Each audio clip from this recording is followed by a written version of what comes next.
अच्छे और बुरे कर्म को कैसे पहचानें? अच्छे और बुरे कर्म को पहचानना ना तो किसी संत के बस की बात है और ना ही किसी ज्ञानी के बस की बात है। साधारण इंसान तो इसको जानता ही नहीं है। हर संत महात्मा, ज्ञानी और साधारण मनुष्य अपने निहित स्वार्थ के लिए बुरे कर्म को ही अपनी इच्छा अनुसार अच्छा बना लेता है।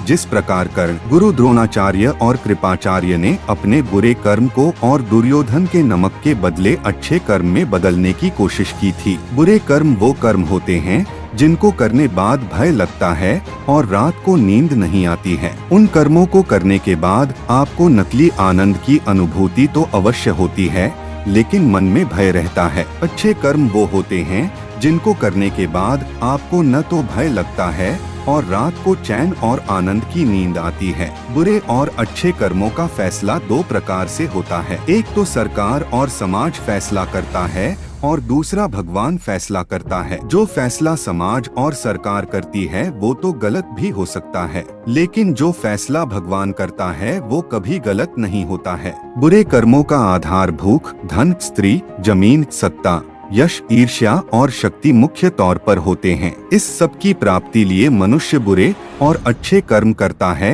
अगर आप भूख से तड़फ रहे हैं तो आपको पेट भरने के लिए बुरे या अच्छे कर्म करने होंगे। अगर आपने किसी का भोजन छीना और खा लिया तो बुरा कर्म हो जाएगा। यह छीना हुआ भोजन आपकी आत्मा स्वीकार नहीं करेगी तथा यह बुरा कर्म आपके चित्त में संचित हो जाएगा। आप बुरे कर्म करके धन कमाते हो, जैसे आपने किसी का अपहरण किया, चोरी की, रिश्वत ली या डकैती डाली। ऐसा धन आपके बुरे कर्मों की श्रेणी में चला जाएगा। ऐसे धन से आपकी आत्मा डर जाएगी और हमेशा डर लगता रहेगा। सबसे ज्यादा बुरे कर्म तो स्त्री को लेकर ही होते हैं, क्योंकि स्त्री की आत्मा का संबंध तो सीधे सीधे आपके कर्म के साथ होता है।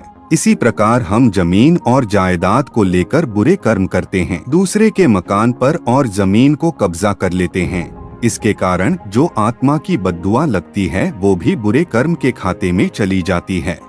इसी प्रकार सत्ता प्राप्ति के लिए हम जघन्य बुरे कर्म करते हैं। अपने निहित स्वार्थ के लिए लाखों लोगों की हत्या कर देते हैं या करवा देते हैं। इसी प्रकार हम अपने यश और शक्ति को बढ़ाने के लिए दूसरे लोगों के यश और शक्ति को कुचलते हैं। अपने को हम श्रेष्ठ बताते हैं और दूसरों को नकारा या अज्ञानी बताते हैं। एक दूसरे के ज्ञान पर ईर्ष्या से अंधे होकर कटाक्ष करते हैं। ये सभी घोर और जघन्य बुरे कर्मों की श्रेणी में आते हैं। बुरे और अच्छे कर्म का निर्धारण करने के लिए आप महीने में सिर्फ एक बार ध्यान में, योग में, साधना में मरने की कल्पना करो कि मैं मर रहा हूँ। जब आपको लगेगा कि मैं मर रहा हूँ और मेरे प्राण निकलने वाले हैं, तो उस समय आपके एक महीने के सभी बुरे कर्म और अच्छे कर्म आपके पास आ जाएंगे और आपकी चारपाई के चारों तरफ घेरा बना लेंगे। आपको चिल्ला चिल्ला कर बताएंगे कि क्या क्या बुरा कर्म किया है आपने इस महीने में, और मौत के वक्त आप बुरी तरह से